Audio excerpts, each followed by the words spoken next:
Buonasera a tutti. Questa notte una domanda inaspettata e strana. Traduire come liberarsi delle produzioni negative, conseguenze dell'intervento umano sulla natura. Già ci possiamo chiedere che cosa è naturale e che cosa non lo è. Per esempio l'elettricità, che è una cosa che conosciamo bene, ha degli effetti perversi, malgrado, diciamo, gli effetti positivi che ha.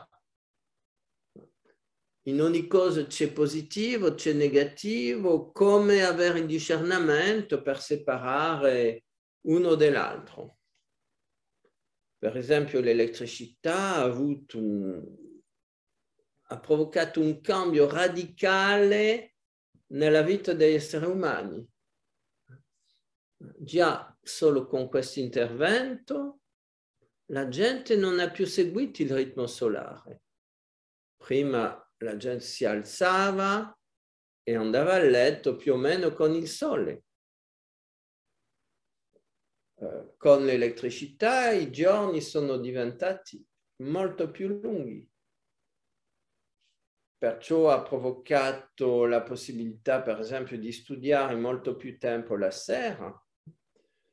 Per esempio, si sono aggiunti, diciamo, la possibilità di studiare molto più tempo, ma nello stesso tempo tutti i divertimenti legati alla notte.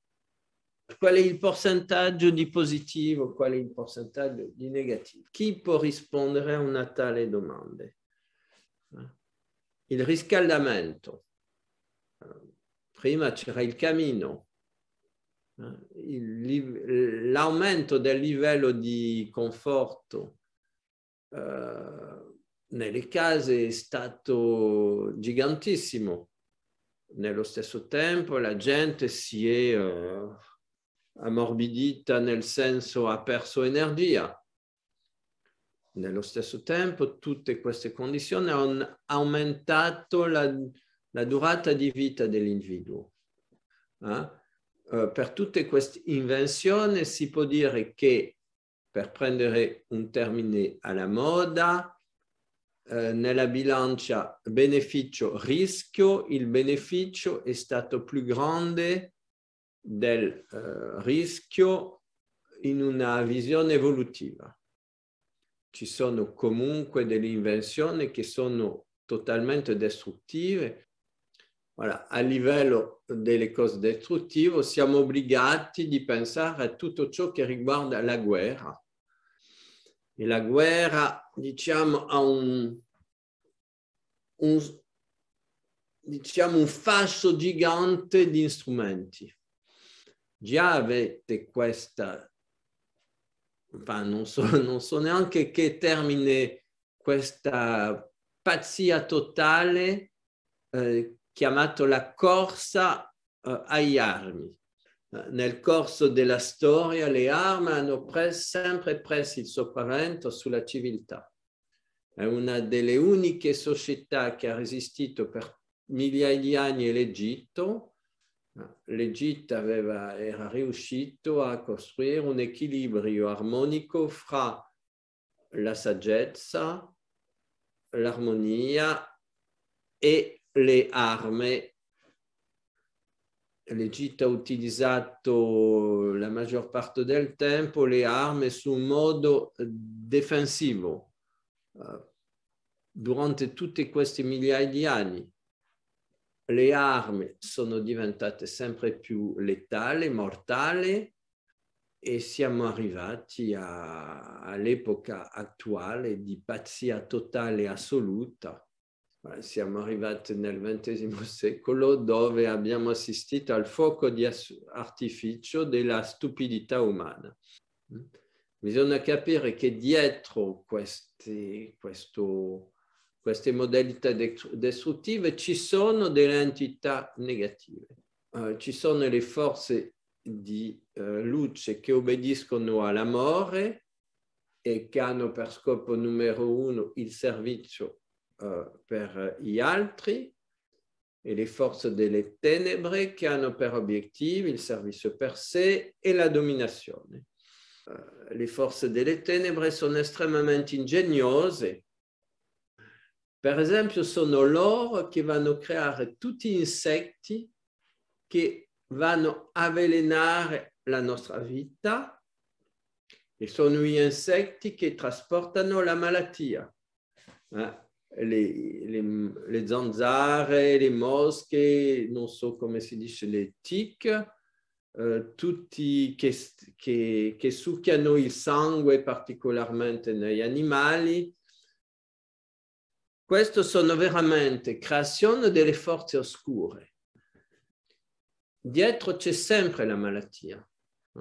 Sulla malattia regna l'ingegnosità delle forze scure. Invece le forze di luce vanno a creare tutti gli insetti utili alla vita, e per esempio le libellule, non so come si dice, le farfalle, le api. Avete qua un equilibrio fra le forze dell'ombra e le forze delle tenebre. Sapete per esempio che c'è non so come si chiama, un insetto arrivato dalla Cina che distrugge letteralmente tutte le case delle api. E chiaramente questo viene fatto dalle forze scure e creato a proposito dalle forze oscure. La loro azione è sempre girata verso la distruzione. Per esempio, questo insetto, ammassando le api, impedisce la pollinizzazione dei fiori e dei vegetali, perciò rende molto più scarsa e più difficile la produzione agricola, e va a provocare purtroppo l'eucaristia, e rendere la vita estremamente difficile per una grande parte dell'umanità che va a morire di fame. Le forze scure sono dietro la malattia, la sofferenza, e la morte. La malattia, la sofferenza e la morte, ne ho dimenticato una. La questione che arriva è come difenderci di queste entità. Il potere che gli umani dà a queste forze che le rende efficienti. Le Vespa, per esempio, che sono anche una produzione totale di queste forze. Le vespe non serve a poco, sanno fare una puntura di richiamo a quelli che ne hanno bisogno. Riguardando le armi atomiche, che molto sono sepolte sottoterra, il loro potere di distruzione è tale che niente può crescere sulla terra quando sono sepolto sotto. Il livello di distruzione è molto al di là del visibile, esiste già anche quando non sono usate. Meglio comunque che non siano utilizzate. Se gli esseri umani non si lasciavano influenzare da queste malattie, da queste entità, la malattia non esisterebbe più, la sofferenza non esisterebbe più e la morte non esisterebbe più. Quando la gente mi dice «Oh, sei un sognatore, dici qualsiasi cosa, è impossibile raggiungere l'immortalità», io non sono assolutamente chiaramente d'accordo con loro perché sono ignorante di dove viene la malattia, di dove viene la sofferenza e la loro conseguenza che è la morte. Come liberarsi del potere distruttivo di queste entità che hanno unicamente per scopo di trasformare l'essere umano in uno schiavo. Prendete per esempio i drogati. Diventano completamente schiavi delle droghe che prendono. Ma chi c'è dietro la droga? Chi usa la droga per agire e rendere questa gente dipendente? Le droghe sono letteralmente agite dalle forze dei tenebri. Non ho inventato niente, è così che funziona. E più siamo davanti a droghe chimiche, più abbiamo dei scienziati che hanno influenzato i cervelli, più abbiamo delle forze negative che hanno influenzato i neuroni, il cervello dei scienziati che hanno trovato queste formule. È la stessa cosa per le armi. Immaginate una persona del 1500, 1600, che arriva adesso e che vede i progressi, fra virgolette, fatti a livello delle armi. Ma impazzisce completamente, non capisce niente a ciò che ha successo in così poco tempo. Perciò potete capire che questa trasformazione radicale a livello della ricerca nelle armi corrisponde a un'intensificazione dell'azione delle forze, diciamo, delle tenebre sulla la tecnologia umana e anche su una ricerca di controllo sull'individuo. In ciò che riguarda, diciamo, le armi biologiche attuali, perciò la ricerca sulle armi chimiche, abbiamo l'unione fra le due forze, le forze delle tenebre che hanno agito sulla natura e quello che hanno agito sulla tecnologia. Perciò è veramente le armi batteriologiche e la sintesi di questo lavoro che le forze delle tenebre hanno fatto sia sulla natura a livello naturale che a livello delle armi. Voilà, si parla di guerre batteriologiche adesso e il più elaborato, diciamo, di ciò che le forze scure hanno potuto elaborare. Ci ritroviamo a questo livello. Prima avevamo le epidemie e le eucaristie che erano particolarmente efficienti e che erano dirette dalle forze dell'ombra, perché bisogna mantenere l'essere umano in panico, mentre l'essere umano è impaurito dalla morte, rimane schiavo della morte. E perciò queste malattie, queste entità usano la malattia e la morte per mantenere gli esseri umani schiavi e sotto il loro controllo. E ci ritroviamo adesso con la malattia e la guerra che si incontrano. Adesso è come se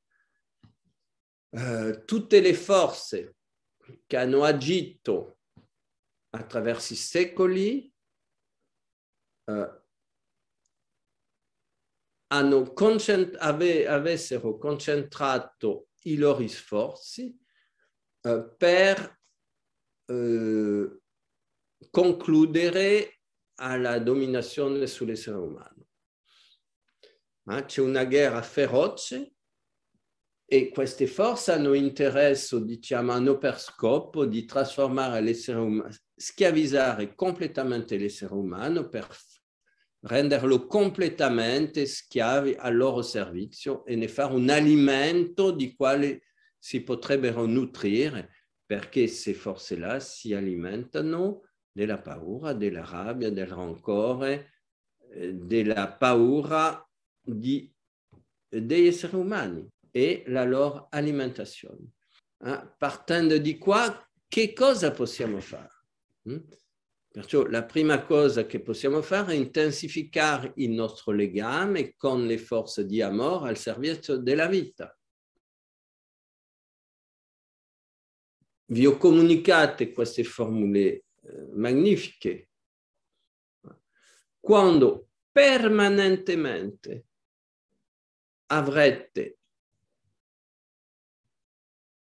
starete pronunciando queste formule, le tenebre avranno completamente perso ogni tipo di potere su di voi. Questo significa essere nella preghiera permanente. Non va impedirvi di fare altre cose. Perciò c'è tutto un allenamento da realizzare. E all'inizio è complicato, bisogna sempre tornare all'argomento. Ma è quello da insegnare alle cellule in priorità. Si tratta di insegnare alle cellule la permanenza della preghiera. C'è un momento dove loro prendono il controllo di questo. E quando le cellule prendono il controllo del corpo attraverso la preghiera, l'ombra perde tutto controllo sul corpo e su di voi. Quello è dunque un'avventura straordinaria. Questa è la vera spiritualità, il trionfo della luce sulle tenebre. Succede in noi, in ognuno di noi, perché sono i corpi fisici umani che sono l'obiettivo della guerra. Perché è attraverso il corpo che si controlla la coscienza e lo spirito. E perciò è anche attraverso il corpo che ci salviamo. Vi rendete conto di a che punto è straordinario tutto questo? Un'avventura assolutamente magnifica. Attraverso, all'interno di ognuno di noi si risolve la lotta delle forze contrarie nella creazione. E anche la ragione per quale è talmente importante di aiutarci uno con gli altri. Perché prima di arrivare a questo, quanto spesso cadiamo e ci facciamo male ai ginocchi come i bambini, e quando uno è caduto male ha molto bisogno di farsi curare dagli altri. Voilà, e la ragione per quale le sedute di guarigione sono talmente importanti. Io sostengo che è tanto importante di darci uno tra di noi. E la ragione per quale chiedo a tutti quelli che hanno il livello per farlo di rendersi disponibili per gli altri. Isolato è molto complicato di resistere, è la ragione per quale abbiamo anche bisogno della fratellanza, perciò il lavoro consapevole tra di noi. Spero di aver un po' risposto alla domanda del giorno.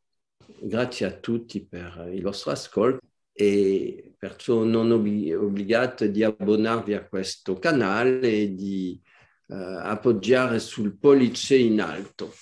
Grazie tanto.